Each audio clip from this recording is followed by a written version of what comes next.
Hello, my name is M. Jason Graham, and this is Writing. So today we are going to talk about story units. Now, if you will recall from Tuesday, we talked about story action being a group of character actions that lead to the achievement of one character's ambition. We also talked about story credibility, in that characters must discover the information required to resolve a story during the course of the story. And then we have also talked about character interaction, which is to say, nothing happens in a bubble, and so unexpected situations that come up are called complications, and characters recoil from that. One of the key things with any story is not only the discovery of information and the interaction of the characters, but the emotional transformation that takes place. Remember that the character must work through a stumbling block in order to achieve their ambition. So there's a shift that happens. And a shift occurs when the character has neither the resources nor the life experience to deal with an event in their life. That's why it's called a shift. So now we're going to go through the story units. There are some of these terms that you're going to be familiar with. Some of them you may have different definitions of. All of that is fine. This is just me trying to communicate to you. But since there are so many different types of mediums, from television, web series, to books, graphic novels, and radio shows, all of that stuff, it's very difficult to say that this should take this amount of time as far as minutes or hours or whatever. So I like to do things in the number of emotional transitions. How much of a transformative effect is this story not only supposed to have with the character in question, but also with the audience in which the character is speaking through and going through this journey. So, what is a story unit? A story unit is a modulation of character interactions measured within an arc of emotional transformation. That's my definition. The larger the emotional transformation, the larger the story unit. The larger the story unit, the larger the emotional impact on the characters involved. So obviously, the emotional impact on the protagonist and the antagonist should be generally greater than the emotional impact on the foils, but it still needs to be there. So the larger the story, the more people get impacted by it emotionally. Your story unit categories are,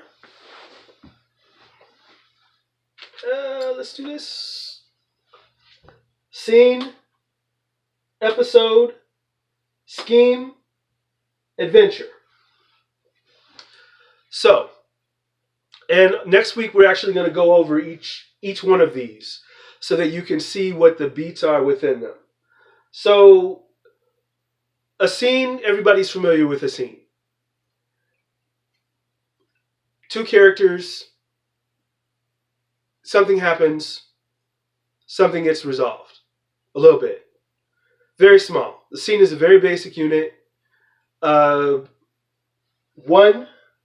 So we have here unit, emo, that says emo, transitions, and then example. So in a scene, you have one emotional transition. It's not very big. In a scene, you can't get this big emotional jump.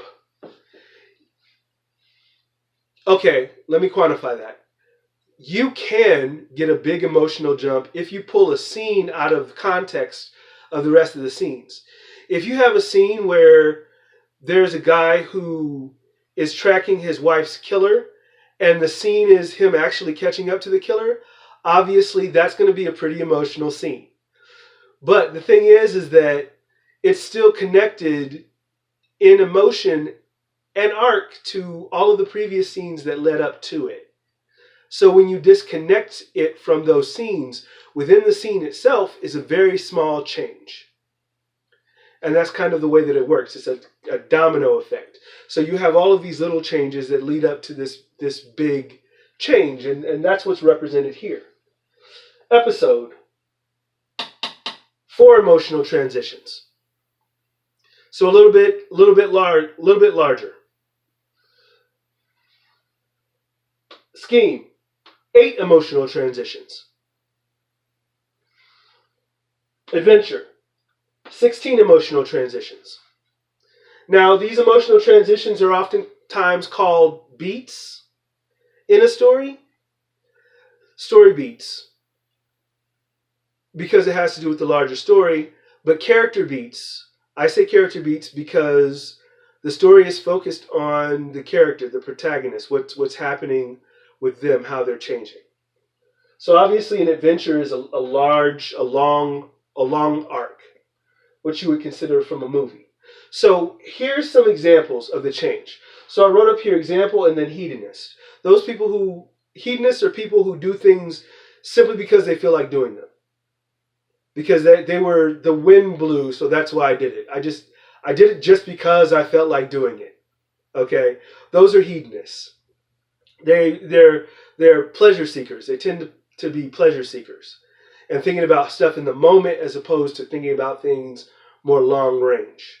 So if you have a character that emotionally starts out at the beginning of your story as a hedonist and you're doing a scene, the most emotionally that character should be able to move to is to being self-serving, which is to say they put a little bit of thought or consideration into why they're doing what they're doing, and they consider it a little bit more from the long term as opposed to what they can get right in this moment right now. So they put a little bit of more consideration. It's still self-centered. It's still about what they want, but they want something a little bit more long term. So if you have a character that started off as a hedonist and you want them to be a reflective character by the end of the story. So a character that reflects on things and actually thinks about them. Not that he or she won't do what they wanted to do from the start, but they're actually thinking about it. That's going to take 4 emotional beats. And when you look at it, one of these emotional beats should be self-serving. So they should go from hedonist to self-serving and then go through 2 other beats or one other beat. So one arc and then 2 arc, 3 arc, and then that 4th arc they get to reflective here. Scheme.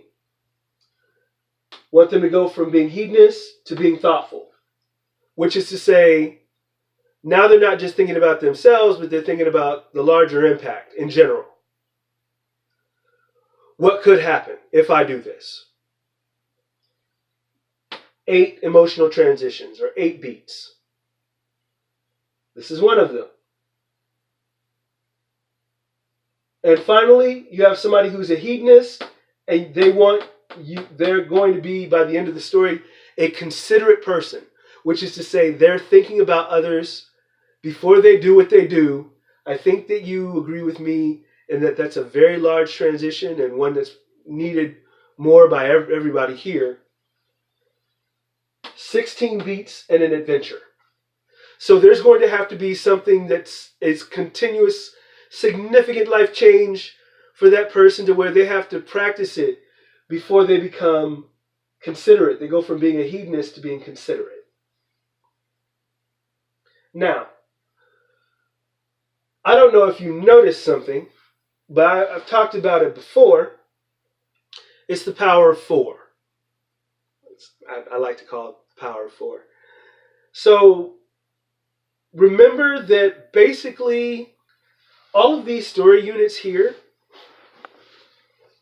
episode, scheme, adventure, the basic building blocks of them are the scene. So you need 4 scenes, at least 4 scenes in order to get the emotional transition. Here, scheme is 8 scenes, which is also divided by 4.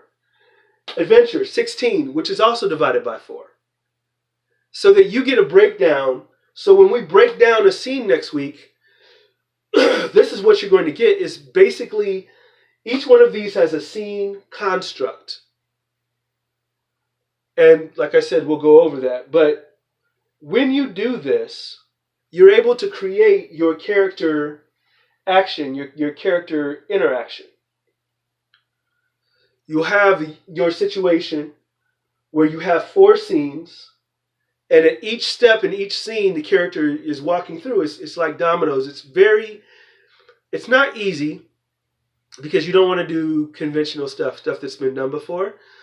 But now you're able to really take a character and take their journey and really break it down and go, from here to here happens, from here to here happens. And I trust me, we will go over all of this so that you can see it very clearly.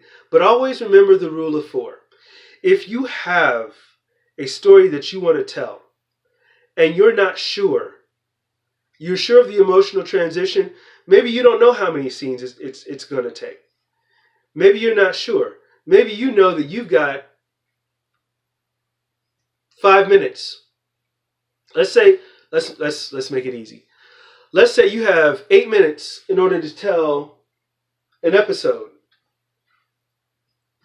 Right, closer to be 15. So 16 minutes. Let's say that you're doing a half-hour television show. 20 minutes, right? 22 minutes. So after your cold open, if you have a cold open, it's about 20 minutes. So you know what the emotional arc of the character is supposed to be. You know you have 20 minutes. What does that tell you? It's an episode, emotionally. So that tells you that you have 5 minutes per beat. So every 5 minutes or every 5 pages, depending on the show, every 5 pages you need to be hitting the character is transforming a little bit, moving forward emotionally. And that gives you a really good guideline because you know, for the most part, if you have the emotional transition happening on page 6, it's too slow. If you continue to do that, your last beat is going to be 3 pages too short. 4 pages too short, actually. And then that, when the audience sees it, that's going to pull them out of it. Because they're going to see your last act or the last beat as not enough time having been taken to explore it so that they can see it. People see that all the time. But this just really, it makes you aware of not only of the time that you have, but where you need to go and how quickly. Because young artists think that they have all the time in the world in which to tell a story. And honestly, you only have that much time to catch people's attention, and then that's it. They move on to the next thing. So, my name is M. Jason Graham, and this has been This is Writing. This is Writing is brought to you by mjgstorycreation.com. Go to mjgstorycreation.com and get your free hour consultation. Take your idea and transform it into an epic story today. I'll see you next time.